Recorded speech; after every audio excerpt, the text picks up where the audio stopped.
18e, il n'y avait rien. 19e, c'est Saint-Michel qui répète pour le bassin. Hein. Oui, c'est ça. Oui, c'est toujours à peu près la même chose. Il dit bien de venir en procession. Hein. Ah ben, je comprends. Dites, venez en procession, mais oui. Je comprends qu'il dit bien.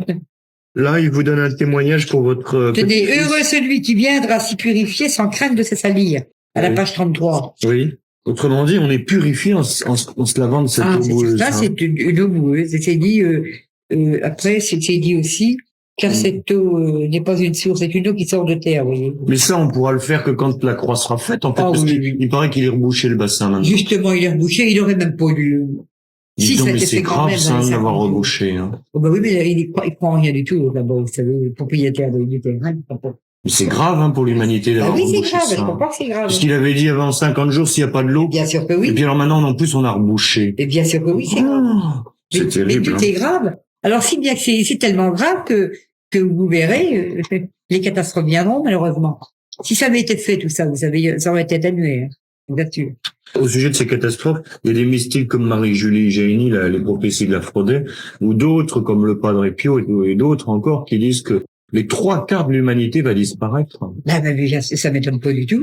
C'est incroyable. Hein. Et tout ce qui est la croix n'est pas élevée, le bassin est rebouché, tout ça. Moi, je suis persuadé qu'il arrivera des catastrophes terribles. Faut quand même beaucoup prier. Inciter les gens à prier surtout.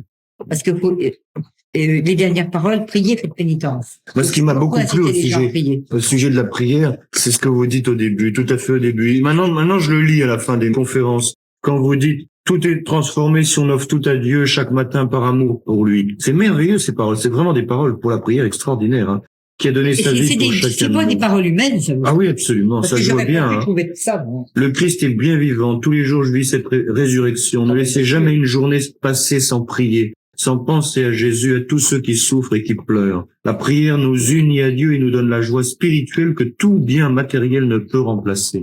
C'est formidable tout ça. Hein. C'est la vérité, ça. Ni la science, ni la sagesse humaine, ni les belles paroles que l'on peut vous dire ne peuvent ouvrir le cœur d'un incroyant à Dieu.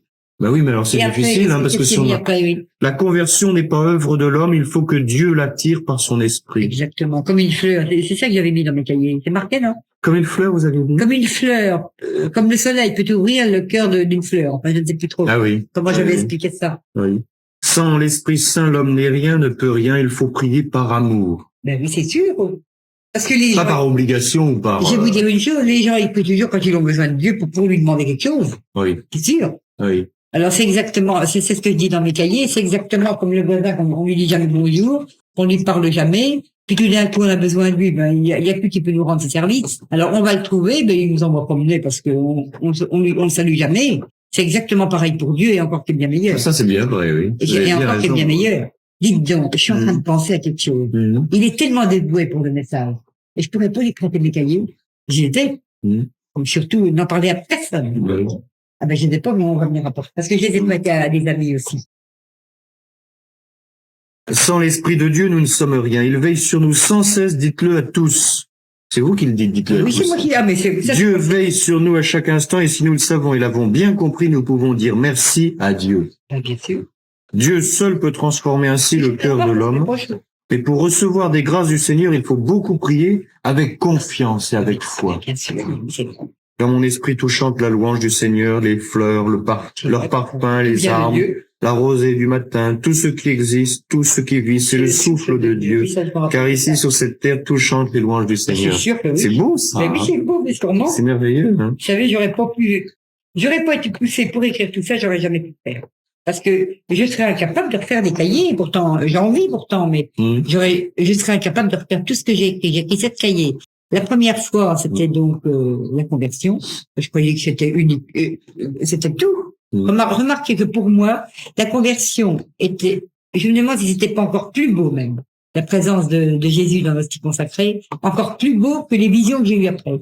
Pourtant, c'était beau les visions, mais la conversion était aussi belle en tout cas, parce que ça m'a ébloui spirituellement. Et alors les visions aussi, bien sûr, mais c'était merveilleux la conversion. La conversion. Oui. Alors j'ai fait tout un cahier sur la conversion, tout un cahier sur la croix que j'ai vu la première fois. Je pensais l'avoir qu'une fois, puisque je l'ai revu que 7 mois après. Et puis alors après, j'ai continué des cahiers comme ça.